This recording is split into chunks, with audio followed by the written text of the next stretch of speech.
রাশিয়ার সঙ্গে সংঘাত ইস্যুতে ইউক্রেনের নেতা ভলোদিমির জেলেনস্কি এখন যাই বলছেন তাই যেই লাউ সেই কদু হয়ে যাচ্ছে। যুদ্ধবিরতিতে রাজি না হওয়ায় সংঘাত নিরসন না হওয়ার দায় রাশিয়ার উপর চাপিয়ে দিতে চাইছেন তিনি। বলেছেন, যুদ্ধবিরতিতে রাজি না হওয়ায় রাশিয়া যুদ্ধ শেষ হওয়ার প্রক্রিয়াকে জটিল করছে, কিন্তু যুদ্ধ চালিয়ে যাওয়া যে ইউক্রেনের নেতারই গোপন ইচ্ছা তা তো তিনি লুকাতে পারছেন না।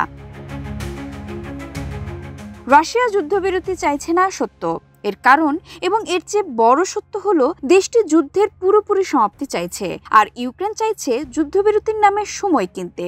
ওদের স্বপ্ন পূরণে পাশে থাকতে পেরে আমরা গর্বিত।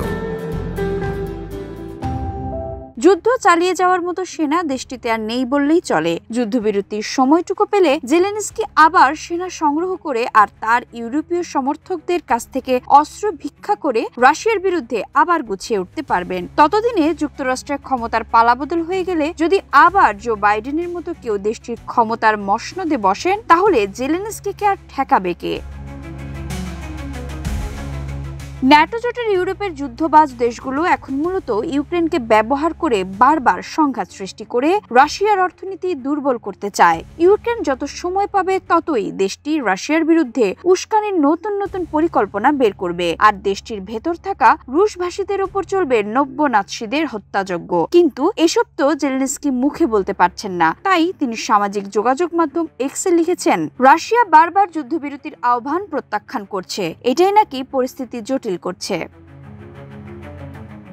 এসব চালাকি রুশ প্রেসিডেন্ট ভ্লাদিমির পুতিন বোঝেন, সম্ভবত মার্কিন প্রেসিডেন্ট ডোনাল্ড ট্রাম্পও বুঝে গেছেন। এজন্যই পুতিনের সঙ্গে তাল মিলিয়ে তিনিও আর যুদ্ধবিরতির পক্ষে নন। আলাস্কা বৈঠকের পর ট্রাম্প বলেছেন তিনি ইউক্রেনের যুদ্ধবিরতি এড়িয়ে সরাসরি স্থায়ী শান্তি চুক্তি চান। সামাজিক যোগাযোগ মাধ্যম ট্রুথ সোশ্যালে তিনি লিখেছেন, এটাই রাশিয়া ইউক্রেনের ভয়াবহ যুদ্ধ শেষ করার সবচেয়ে ভালো উপায়। তিনি স্পষ্ট করেই বলেছেন, বেশিরভাগ সময় যুদ্ধবিরতি টেকে না।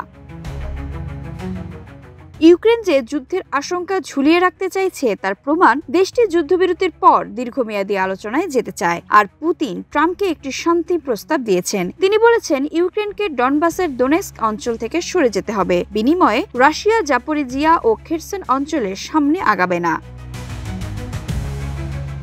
ডনবাসকে রাশিয়া নিজের অংশ দাবি করে।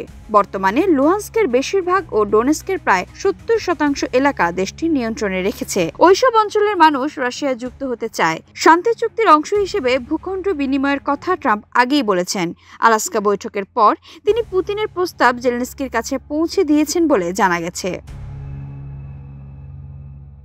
ইউরোপের ভয় হলো ট্রাম্প যদি জেলেনস্কিকে পুতিনের সঙ্গে বৈঠকে আলোচনার শর্তগুলো মেনে নিতে চাপ দেন, তাহলে শান্তি চুক্তি হয়ে গেলে ইউক্রেনকে নিয়ে তাদের রাশিয়া বিরোধী প্ল্যান বানচাল হয়ে যাবে। ট্রাম্প ইউরোপীয় নেতাদের বলেছেন পুতিন কিছু ছাড় দিতে রাজি আছেন, তবে বিস্তারিত জানাননি তিনি। ইউক্রেনপন্থী ইউরোপীয়দের জোট জেলেনস্কির হোয়াইট হাউস সফরের আগে 17 আগস্ট বৈঠক করবে। তারা রাশিয়ার উপর চাপ প্রয়োগ অব্যাহত রাখবে।